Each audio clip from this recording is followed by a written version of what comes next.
सबको जय मसीह की हैप्पी ईस्टर। परमेश्वर सबको आशीष दे।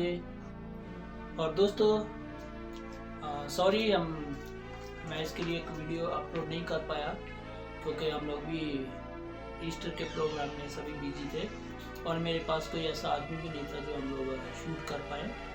तो मैं अभी चर्च से हम लोग आए, हमने भी अपनी चर्च की जो सेवा अटेंड की।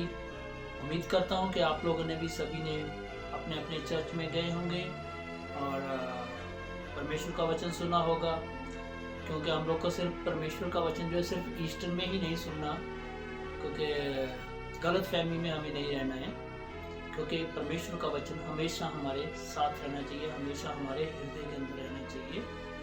और हम लोग भी चर्च में गए, चर्च में बहुत सारे प्रोग्राम हुए, खाना बनाया गया आज ईस्टर के नाम से। ईस्टर के लिए खाना बन रहा है। अच्छा, हम लोग सब खुशी मना रहे हैं, खाना बना रहे हैं, अंदर से फ्राई चल रही है, भाई लोग सब मिलके। अच्छा,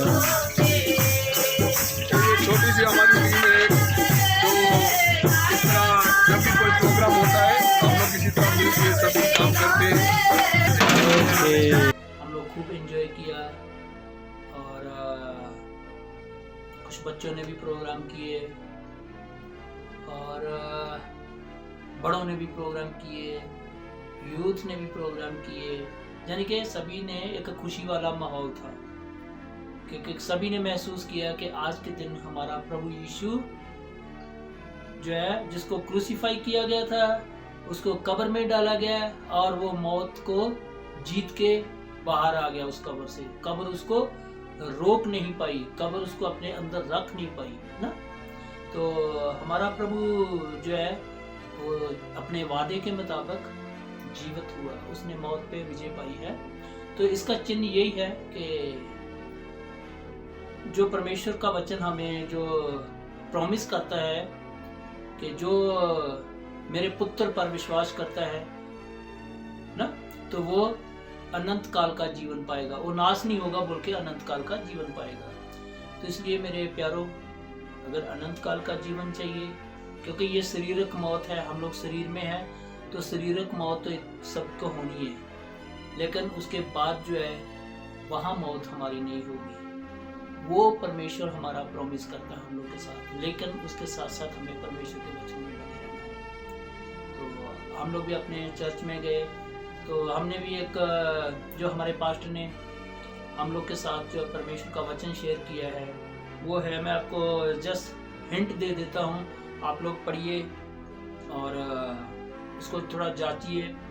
मैं देखता हूँ यूहन्ना का जो चैप्टर 21 जो है 21 है, 21 को उन्होंने पढ़ा था 1 से लेके 8 तक है। उस टाइम का माहौल तो बड़ा कष्ट भरा था चेलों के लिए। तो कुछ समय के बाद में जैसे बोलते कि चेले जो जब नॉर्मल में हो गए तो आस्ते आस्ते अपना पीछे की तरफ हटना शुरू हो गए, यानी कि जिसको बैक स्लाइड बोलते हैं। उन्होंने बड़े अच्छे तरीके से समझाया था। मैं जस्ट आपको हिंट दे रहा हूँ और हम लोग सिर्फ काम की बात पे आ जाएंगे सीधा ही। तो क्या कहते हैं कि चेलों ने भी कुछ समय के लिए सोच लिया था कि प्रभु यीशु का हमारे साथ इतना ही साथ था, अभी वो क्रूसीफाई हो गया है तो अभी मेरा ख्याल है वो हम लोग के साथ नहीं है। तो वो लोग फिर अपने जो मछुआरे थे, जो पहले मच्छियाँ पकड़ते थे, तो उसी माहौल में ये फिर से अपना कारोबार में खोने की कोशिश की उन्होंने कि अभी हम लोग जहाँ थे वहीं चल देते हैं। तो हमारे जीवन में भी कभी कभी होता है, हम लोग परमेश्वर में आगे बढ़ के कभी कभी हम लोग थोड़ा सा कुछ हमारे जीवन में कोई दुर्घटना होती है जहाँ कुछ माहौल खराब हो जाता है, तो हम लोग पीछे जहाँ थे वहीं से वहाँ चले जाते हैं हम लोग। तो मेरा ख्याल आप समझ रहे हैं। तो यहाँ भी जैसे चेले जो थे, यहाँ इस जो 21 का जो चैप्टर है, जो यूहन्ना 21 का चैप्टर, इसमें उन्होंने यही बताया कि चेले जो है सेम वो रात भर मछलियाँ पकड़ने की कोशिश करते रहे। अपनी जो किश्तियाँ थी उनकी यहाँ क्या लिखा है, किश्ती लिखा है ना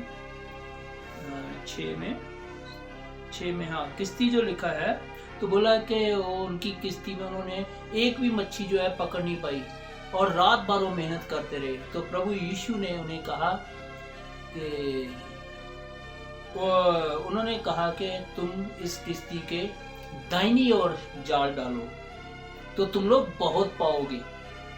तो उन्होंने शायद हो सकता उस टाइम प्रभु को पहचाना नहीं था, तो उस टाइम उन्होंने क्या बोला है कि ये हम लोग, ये हमारा कारोबार है, हम जानते हैं इसके बारे में। उन्होंने ये भी सोचा हो सकता, बहुत सारी चीज़ें हैं। तो मैं आपको सिर्फ शॉर्ट में बताना चाहता हूँ सिर्फ एक ही चीज़। इन्होंने जब उन्होंने फिर अपना दाहिनी ओर जाल को डाला, ये सभी आप लोग सभी जानते हो, मैं जस्ट आपको एक हाईलाइट दे रहा हूँ, इसका थोड़ा सा हिंट दे रहा हूँ। तो जाल में जब उन्होंने, जब प्रभु के कहने के अनुसार उन्होंने जब दाहिनी ओर जाल डाला, किश्ती की दाहिनी ओर, तो देखा तो उनको इतनी मछलियाँ मिल चुकी, उस जाल में इतनी मछलियाँ आ गई कि उनको जाल को तानना मुश्किल हो गया। उन्होंने एक दूसरे की हेल्प ली कि मदद करो, ताकि वो एक दो आदमी के बस की बात नहीं थी, इतनी मछलियाँ आ चुकी थी। तो उन्होंने सिर्फ एक ही चीज़ को फोकस किया है, पास्टर ने बोलते थे आज हम भी, हमारे जीवन में भी ऐसा ही होता है कि हम लोग जो है आशीष पाने के लिए हम लोग गलत जगह ढूंढते रहते हैं, आशीष को, अपने जाल को गलत जगह डालते रहते हैं। आप समझ रहे हो? तो हम लोग भी, हमें यही इस वचन से मिलता है कि हमें जो आशीष पानी है तो हमें प्रभु यीशु के पास आके पानी है, प्रभु के पास आना है। हमें पीछे की ओर जहाँ से आए हम लोग वहाँ नहीं जाना है, हमें आगे बढ़ना है और प्रभु के साथ अपने जाल को, यानी कि अपने प्लान को, जो हम लोग का जहाँ भी है, अगर हमें ब्लेसिंग चाहिए, हमें अच्छा जीवन चाहिए, तो हमें प्रभु यीशु के पास आके मिलेगा। बोलते कि बाईं ओर जाल वो लोग डालते गए कहाँ कहाँ, लेकिन उनको कुछ भी नहीं मिला। जब दाहिनी ओर जब डाला जाल को तो उन्हें बहुत सारा फल मिला। तो आज हमारे जीवन में भी अगर हमें आशीष चाहिए, हमें ब्लेसिंग चाहिए, तो हमें प्रभु यीशु के पास आना पड़ेगा, प्रभु यीशु के हुक्मों के मुताबिक हमें चलना पड़ेगा, तो फिर हमें सारी आशीषें मिलेगी। तो मैं छोटा सा ये वचन था, मैंने वचन शेयर नहीं किया, जस्ट मैंने जो पास्टर से मुझे जो शिक्षा मिली है मैं वो आपके साथ शेयर कर रहा हूँ। तो इस चैप्टर को उन्होंने पढ़ा था 1 से लेकर 8 तक, तो आप भी पढ़िए।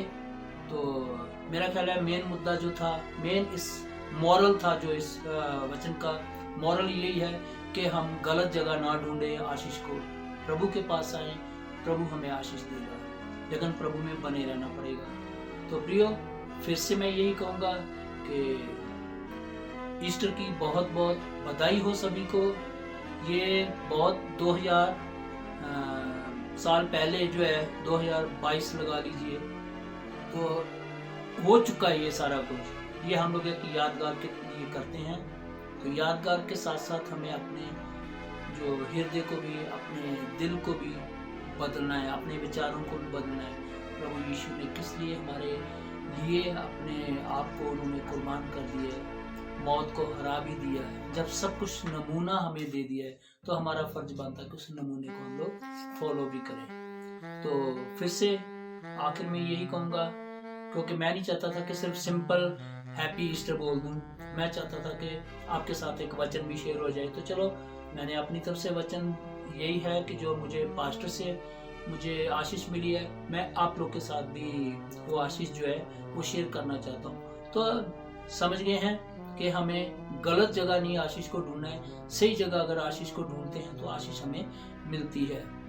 तो लास्ट में परमेश्वर सबको आशीष दे, बरकत दे और हमेशा आप सुखी रहिए, परमेश्वर में बढ़ते रहिए। आमीन।